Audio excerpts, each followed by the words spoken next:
নমস্কার। আজ আমি আপনাদের সামনে যে বিশেষ বিষয় নিয়ে আলোচনা করতে এসেছি সেটা হলো কিভাবে একটা নতুন ব্যবসা শুরু করবেন এবং সেই ব্যবসাটাকে সফলভাবে একটা বড় জায়গায় নিয়ে যাবেন, স্কেল আপ করবেন। ব্যবসা শুরু করার আগে কিছু জিনিস আপনার মাথায় রাখা অবশ্যই প্রয়োজন। আপনি কি ব্যবসা শুরু করতে চলেছেন, সেই ব্যবসাতে আপনার দক্ষতা কতটা, আপনি সেই ব্যবসাটা করে বড় হতে পারবেন তো, আপনার স্বপ্ন পূরণ করতে পারবেন তো, সেই ব্যবসাতে কম্পিটিশন কতটা, মার্কেটে কম্পিটিশন কেমন, এবং সেই ব্যবসা থেকে আপনি যেটা করতে চলেছেন সেটা মার্কেটের চাহিদা কেমন।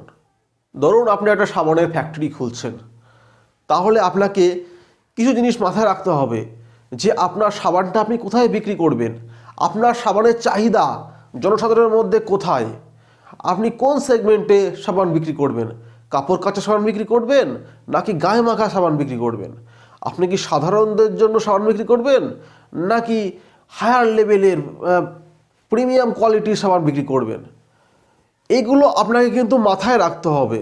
এর সাথে সাথে মাথায় রাখতে হবে আপনার বাজেটিং সিস্টেম, আপনার কর্মচারী, আপনি কাদেরকে নিয়োগ করবেন, কারা কারা আপনার আন্ডারে কাজ করবে, আপনার মেশিনারি কি হবে, আপনি যেই কারখানাটায় কাজ করবেন সেই কারখানাটা রেন্টে নেবেন না নিজের স্থায়ী কারখানা হবে, নিজস্ব মালিকানার জায়গার উপরে আপনি নিজের কারখানা বা নিজের যে ব্যবসাটা শুরু করতে হচ্ছে সেটা শুরু করবেন।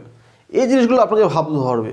যদি আপনি রেন্টে নেন, ভাড়ায় নেন, তাহলে আপনার যেই জমির মালিকের সাথে আপনি ভাড়া নিচ্ছেন জমিটা, তার সাথে প্রপার একটা এগ্রিমেন্ট করতে হবে।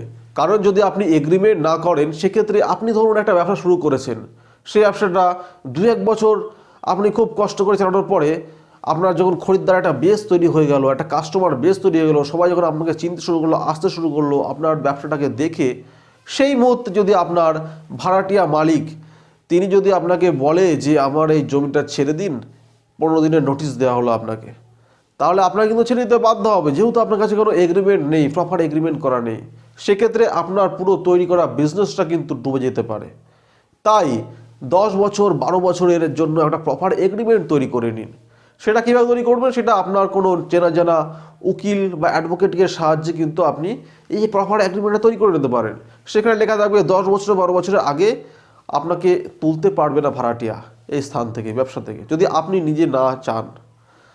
তাহলে এইভাবেও কিন্তু ব্যবসাকে রান করার জন্য বিভিন্ন দিক, বিভিন্ন প্রসেস, বিভিন্ন বিষয়গুলোকে মাথায় রাখতে হবে। যদি আপনি না রাখেন তাহলে কিন্তু আপনারই সমস্যা হবে। এবার সেকেন্ড পয়েন্টে আসা যাক। যে কোনো ব্যবসা শুরু করার পর আপনাদের বিভিন্ন ধরনের জিনিসের প্রয়োজন হতে পারে, কিন্তু শুরু করার সময় যে জিনিসগুলো মাথায় রাখতে হবে সেগুলো হলো সরকারি সমস্ত গাইডলাইন, সরকারি সমস্ত নিয়ম আপনি মানছেন কি মানছেন না। যদি আপনি একটা মুদিখানার দোকান শুরু করেন, আপনার অবশ্যই অনলাইন থেকে একটা ট্রেড লাইসেন্স বার করা প্রয়োজন। যদি আপনি একটা সাবান ফ্যাক্টরি খোলেন তাহলে সেক্ষেত্রে কি দরকার, আপনার ট্রেড লাইসেন্স দরকার, একটা আইটিআর ফাইল দরকার, একটা জিএসটি ফাইল দরকার, একটা এফএসএসআই থেকে কেমিক্যাল সার্টিফিকেট দরকার। এই ধরনের বিভিন্ন ধরনের সার্টিফিকেট আপনার প্রয়োজন, যেগুলো ভবিষ্যতে আপনার ব্র্যান্ডিং করতে সাহায্য করবে। এবং ভবিষ্যতে যদি কোনো রকম অব্লিগেশন আসে, কোনো রকম সমস্যা আসে, সেক্ষেত্রে কিন্তু সরকারি সমস্যা থেকে বাঁচার জন্য আপনি এই সার্টিফিকেটগুলো শো করতে পারবেন। সেই জন্য বন্ধুরা, আপনি কোনো ব্যবসা শুরু করার আগে সরকারি সমস্ত যত নিয়মকানুন আছে সেইগুলোকে মেনে ব্যবসাটা শুরু করার প্রতি নজর দিন। কারণ সরকারের কথা মেনে যদি আপনি ব্যবসা শুরু করেন তাহলে সেই ব্যবসাতে আপনার ভবিষ্যতে কোনো অব্লিগেশন বা সমস্যা আসবে না। থার্ড যে পয়েন্টটা আসছে সেটা হলো সিকিউরিটি। আপনি একটা ব্যবসা শুরু করেছেন, খুব সুন্দর চলছে, কিন্তু হঠাৎ একদিন কি হলো, একটা চোর বা ডাকাত এসে আপনার ব্যবসাকে লুট করে চলে গেল। সেক্ষেত্রে কিন্তু আপনার বিশাল পরিমাণ লোকসান হতে পারে। যেমন আমার একটা চেনা জানার দোকান ছিল, সেটা একটু ফাঁকা জায়গায় করেছিল, খুব সুন্দর একটা শোরুম করেছিল। শোরুমে আপনার মোবাইলের দোকান ছিল, 50-60 লাখ টাকার মাল ছিল।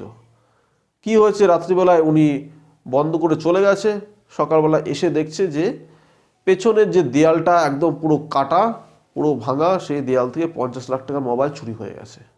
তার মানে কি, আপনি একটা ফাঁকা জায়গায় দোকান করেছেন, আপনাকে সিকিউরিটি সিস্টেম রাখতে হবে, শাটারে অ্যালার্ম সিস্টেম রাখতে হবে, দেয়ালে ভাইব্রেট হলেই, দেয়ালে খোঁড়ার চেষ্টা করলেই আপনার কাছে অ্যালার্ম চলে যাবে, এসওএস চলে যাবে। এমনকি আপনি যদি সুন্দর করে নাইট ভিশন সিসিটিভি এবং প্রপার সিসিটিভি যদি লাগান আপনার দোকানে বা আপনার যে বিজনেস কমপ্লেক্সে, তাহলে কি হবে, আপনার বিজনেসটা কিন্তু সিকিউর থাকবে। কোনো চোর ডাকাত খুব সহজে সাহস করবে না আপনার বিজনেসে এসে হানা দিতে এবং সেখান থেকে চুরি বা ডাকাতি করে আপনাকে একটা বিশেষ লসের মধ্যে ঠেলে দিতে। তাহলে বুঝতে পারছেন সিকিউরিটি জিনিসটা খুব প্রয়োজন। ফোর্থ যে বিষয়টা আসছে সেটা হলো কাস্টমার।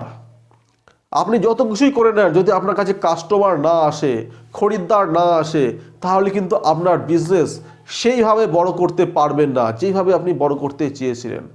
আর কাস্টমার যদি আপনি একবার পেয়ে যান, সঠিক কাস্টমার, একটা কাস্টমার যদি আপনি সঠিক প্রোডাক্ট দিতে পারেন, তাহলে সেই কাস্টমারটাই অপরজনকে রেকমেন্ড করবে যে না ভাই এইখানটায় গেলে আমি সঠিক প্রোডাক্ট পাচ্ছি, তাহলে আপনিও যান ওইখানটায়, ওই অ্যাড্রেসে যান, খুব সুন্দর প্রোডাক্ট পাবেন এবং ওদের ব্যবহারও ভালো। তাহলে এই জিনিসগুলো কিন্তু আপনাকে মেনটেন করতে হবে, মাথায় রাখতে হবে। এরপরে যেটা আসছে সেটা হলো business scale up. Business scale up করার জন্য আপনাকে প্রোডাক্ট বাড়াতে হবে, আপনাকে ডিস্ট্রিবিউটরশিপ নিতে হবে, আপনাকে চারিদিকে নিজেকে ছড়াতে হবে, অনলাইনে আসতে হবে, অনলাইনেও মাল সেল করতে হবে। এভাবে আস্তে আস্তে কিন্তু আপনি বিভিন্ন দিকে ছড়াতে পারেন। আপনার স্ট্রেংথ কি, আপনার উইকনেস কি, এগুলো কিন্তু আপনাকেই বুঝতে হবে। এগুলো বুঝে আপনি আপনার বিজনেসটাকে ছড়ান, বড় করুন, এগিয়ে যান। যদি কোথাও কোনো সমস্যা দেখা দেয়, সেক্ষেত্রে কিন্তু আপনি চাইলে সরকারি বিভিন্ন স্কিমের আন্ডারে সাবসিডিতে লোনও নিতে পারেন। সেক্ষেত্রে আপনি সরকারি বিভিন্ন ওয়েবসাইটের সাথে কথা বলতে পারেন এবং এমনকি আপনার কাছে পিঠে যেসব ব্যাংক আছে, যেখানে আপনার ব্যাংকের খাতা আছে, সেখানে কিন্তু আপনি যেতে পারেন। আর IT file, trade license, GST এগুলো যদি সুন্দর করে মেনটেন করেন, তাহলে কিন্তু আপনার পক্ষে লোন পাওয়া খুবই সহজ হয়ে যায় এবং খুবই কম সুদে সরকারি বিভিন্ন স্কিমে সাবসিডিতে আপনি লোন পাবেন।